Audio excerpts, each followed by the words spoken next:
Michael, so great to have you on the podcast. How are you today? Very well, very well. Thanks for having me. How are you?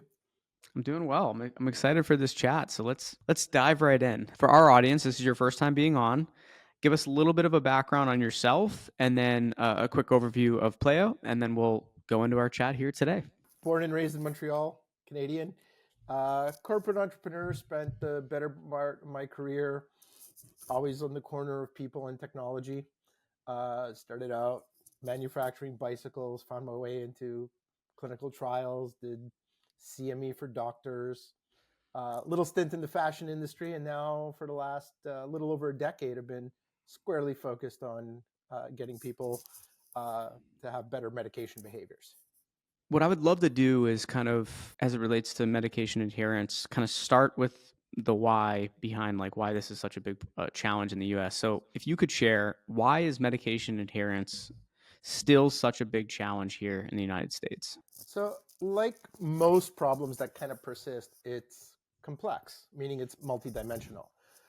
You can look at barriers into two basic categories. There are mechanical barriers and the psychological barriers. The mechanical barriers, can you afford the medication? Do you have a means by which to get to the pharmacy and get those, get the medication in hand, or get to an infusion center, get the injection, so on and so forth. Then you have the complex area that we radiate to, which are the psychological barriers. Uh, the you're looking at things like stigma, loneliness, fear, and as we know, people are complex, emotions are complex, and that's what, in our opinion, makes it really elusive. That's the harder part of the problem. Like the key issues that the AMA has flagged as emotional barriers for this. So, like, what are those emotional, what are the emotions patients often face after a diagnosis? So we tend to target a broad area that we just call the overwhelm area. So basically, patient receives a diagnosis. They're told that they have to deal with a condition. Then they make their way to the pharmacy. They're told that they have a medication that they need to take. There are parameters around taking that medication. Um, Comes with side effects, comes with a cost, comes with a level of burden. And then uh, the patient receives a lot of information around that medication. So they're overwhelmed in many different ways. They've got something new that's creeped into their life that comes with a lot of parameters that's going to change their life in many ways, eventually in a good way. But at the onset, it's a lot to deal with. So the overwhelming space cascades into a variety of different emotions, and that's where we tend to focus. I know you're launching something new that uses AI to detect real-time emotional insight. Can you share basically how that works in everyday terms for anyone listening? Sure. So, AI is like obviously the hottest topic. Philosophically, how do we look at it? We look at AI as, in many ways, a decision support system. We use AI to make better human decisions and help humans be better humans by being able to essentially, our target is to essentially mimic emotional intelligence, get the AI to go deep into a conversation and do things that are common today, like look at tone and sentiment. Like someone uses the word amazing, tone goes up, someone has a sentiment like I'm disappointed. But we want to go further, right? We're going further and looking at the collection of the tone, the sentiment, to look at the general vibe of the conversation. So the awkward pause, the giggle, all of these things brought together in concert and processed with a huge amount of data in a way that a human just can't process, to get the vibe of the conversation, so that we could then learn essentially how to better work with that vibe for different patient types, understanding that absolutely every person has their own DNA, and the same goes with their emotions. What's something, I guess, surprising or unexpected you've learned from these emotional insights that a human might have missed? So I think stigma is a big one, right? So stigma manifests itself. We can hear in a patient's voice when they're standoffish, right? Because they have trouble admitting that they're on the drug, or have the disease state. But what we're seeing and what we're feeling a lot more is the impact of loneliness. Loneliness is complex. People don't just say, "Hey, I'm lonely, so I'm not taking my medication." But as we listen to the conversations, right? And I say listen with AI, we're able to determine those patterns that suggest the signals that suggest that there's a level of isolation and that there are general loneliness barriers that come into play. And those are absolutely elusive because, again, very hard for a human to detect. How do the peer to peer to patient interactions work alongside AI in the platform? And I guess why not one or the other? Yeah. So first and foremost, we've said this for a long time. We've been saying it for a long. We've said this pre AI. We work on the premise that healthcare is human to start with, and that there are certain things that just cannot be replaced. So if we think about our day to day interactions, a hug is a hug and a handshake is a handshake. Not the same as the high five that you receive over text. So fundamentally, if we look at it that way, there's a swim lane for the human for very, very specific actions. And then the transactional areas is very different, very well suited to things like AI, where scalability is needed, 24/7 is needed. Um, the AI can touch the emotional space. So chatbots, virtual coaches play a great role for very specific elements of those emotional barriers.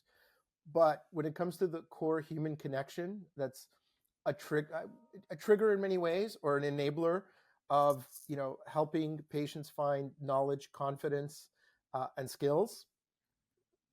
It tends to be the catalyst. So the human tends to be the catalyst, and the AI could be the extension. You could use it as an extension. Once the patient has a level of confidence, they can then use a lot of these AI tools to extend that connection that they already have with their treatment journey. Does that make? Now Hopefully that makes sense.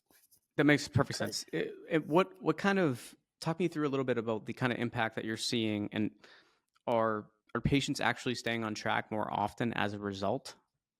Uh, absolutely, absolutely, and we look at, like, let's say we look at two different areas. We had a third party study in a very hot space today. We were looking at the GLP-1 space, so patients taking GLP-1s for type 2 diabetes and obesity, um, and we essentially outperformed the control group by 28%, which is um, you know pretty solid, right, for chronic disease state med. And then if we look at specialty medications, now specialty medications have a high cost. They come with a lot of support on behalf of the specialty pharmacy. And in those cases, we were able to improve PDC by 5%, lift by 86%. And I think one of the more important ones is engagement by about 64%. Again, third party reports. And particularly, again, in a surround sound system where the patient does receive a lot of support, this was sort of the testament to the fact that the emotional barriers have been elusive for a long time, and that we have a relative niche here. As great as AI is, when we talk about AI, specifically in healthcare, it can raise some flags around trust and privacy. So, how do you or how are you building ethical guardrails around emotional data? Great. Yes. So we always work with our patients' data in de-identified. So no identification whatsoever. We look at data in aggregate. And in terms of ethical use, we develop these personas, and we develop understand the vibes of patients as personas for delivery by a human. So human in the loop. In our cases, human is the loop. So all of the outputs of AI go into our medical review board. We have a chief medical officer. We have seasoned medical writers that have been writing medical content for years. And all of that is processed through. But the main thing from an ethics standpoint is it is de-identified, and it goes through the human oversight. um, I guess I could just add the AI really gets to those nuances and those shades of gray that the human has great difficulty in deciphering, and then tease those up for the human to process. As you look ahead, how do you see emotionally aware AI changing the future of healthcare, not just in adherence, but an overall patient experience? you know that is one of the greatest questions. We are very strongly focused on looking at one specific area, which is loneliness. Which there's discussions at South by Southwest looking at loneliness and the loneliness crisis and its impact, physical impact on health. So that's what where our swim lane is going to be. In terms of AI understanding emotions, this is something we track by the day. We see AI progressing daily. We look at its ability to generate images and kind of burn the GPUs as they try to process those. It's going to be the same thing with emotional intelligence. It is still relatively early. And I do think it really comes down to what you mentioned earlier, is the guardrails, the ethical guardrails. So in the foreseeable future, human in the loop. Um, our perception is that it always will be a human driven endeavor. And while the pendulum may swing toward a heavy digital, heavy chatbot, totally autonomous use, it'll kind of find its way more back to center, probably around the human. So it's definitely the emotional intelligence space is the one to keep the pulse on when it comes to healthcare. What's, I guess, the one thing you hope pharma or pharmacy leaders take away from what you're building? I think it really is the fundamental nature of healthcare being human. And we do have a tendency, particularly the geeks like me, to kind of chase the shiny object in technology, and go, and historically, the healthcare space has been kind of slow to adopt technology relative to other spaces. I think it's resisting temptation in terms of that adoption, and really listening, having the finger on the pulse of the patient.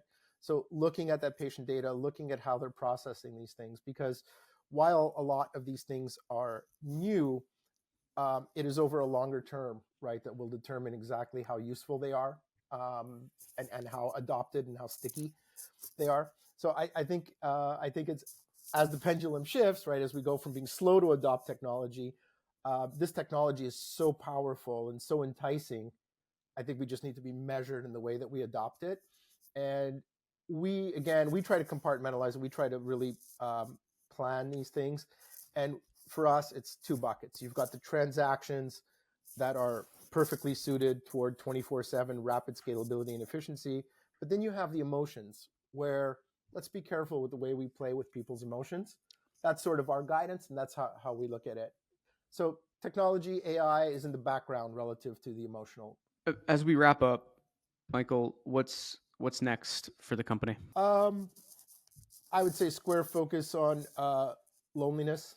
Um, we will be speaking at the Assembia conference on the 30th of April with Dr. Jeremy Nobel, who wrote the book Project Unlonely, explores the depths, the academic depths of the impact of loneliness in health. I think that is our next beachhead, and square focus really tackling those emotional barriers in the specialty drug space in the way that we have in the retail meds. It's an unmet need. The numbers are showing us that. And our business partners are asking us to do this. So I think I think tightening up the focus of emotional barriers with a focus on loneliness, that's where our head's at for this year. And as you know, technology and its ability to advance will will be continuously iterating and pivoting on that. I love it. Michael, I Great. want to thank you so much for sharing some of your thoughts with us here today and telling us more about what you've been building and its impact. Look forward to staying in touch and wishing you and Thank you so much. We love what we do and enjoy these talks. Thank you.